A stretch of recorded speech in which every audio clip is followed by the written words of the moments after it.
तव्हां ते इल्ज़ाम लॻनि था अॻ में एसपी ख़त लिखो इम्तियाज़ साहिब खे बि तव्हां सां लिंक कयो आहे, छा सबबु आहे? मां जेके बि ख़त लिखियो वियो मां हुनजी तर्दीद कयां, बेबुनियाद हुयो कंहिंजी उन में सदाकत कोन्हे। 2020 में मां ऑपरेशन करे माण्हू छॾाया, माण्हू सिलेंडर कराया। तो हुननि जेको ख़त लिखियो उहो हिकिड़ो सियासी बुनियादनि ते हो, मूंखे ऐं इम्तियाज़ साहिब खे बदनाम करण जी कोशिशि। तो मां हुनजी तर्दीद थो कयां ऐं हुन में काई सियासी तौर कुझु रहिया आहियो? सियासी तौर ते मां तालके जी इलेक्शन लड़ियो आहियां, छा जी? नाज़िम जी। और उन खां अलावा पोइ जो चेयरमैन रहियो आहियां यूनियन काउंसिल जो बिना मुक़ाबले। उन खां पोइ मुंहिंजो कदगोड़ जो जेको आहे सियासी मैदान आहे उते असांजो सजायल। तो फ़िलहाल त तव्हांजे राज ते छो था इल्ज़ाम लॻनि टेगाननि ते या सब्सिडियुनि ते?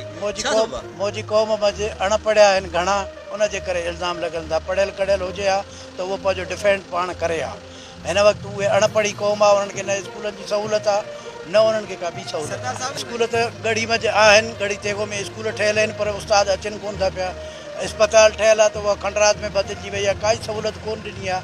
सो चवण जो मक़सदु इहो आहे त उते न डॉक्टर अचे थो न जेको आहे उस्ताद अचनि था। सरदार साहिब, तव्हांजो राज जेका चओ था त घुरबल बि आहिनि, धारियल बि आहिनि, इहे इल्ज़ाम लॻनि था, उहे कीअं थी सघे थो, उहे पेश कीअं थी सघनि था? तव्हां छा उनजी मदद कंदव रियासत जी?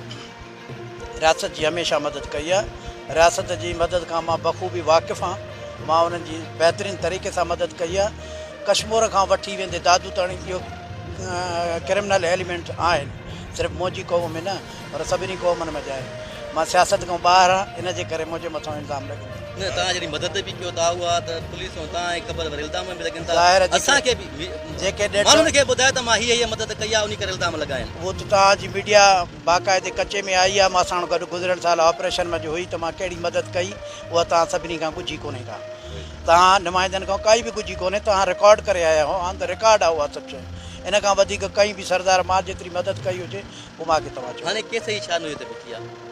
छा जी? अॼु जेको केस 16 ताणी आहे, ॾिसूं छा अचनि था। चालान त पेश कयो हूंदो, उबूरी त ॾिनो न, चालान पेश न थियो आहे। चालान पेश न थियो। टाइम पूरो थियो आहे कुझु? 16 तारीख़ जे साहिब तारीख़ ॾिनी आहे, उन ते चालान। 161 जो बयान तव्हां ज़रूरु पुलिस कयो हूंदो या लिखी छॾियो हूंदो? न, मां बयान पुलिस खे ॾिनो ई कोन्हे, मां जज साहिब खे। तव्हां छा जज साहिब खे ॾिनो अथव या ॾींदव? मां ॾींदुसि, जॾहिं मूंखे पुछा थींदी मां हुते।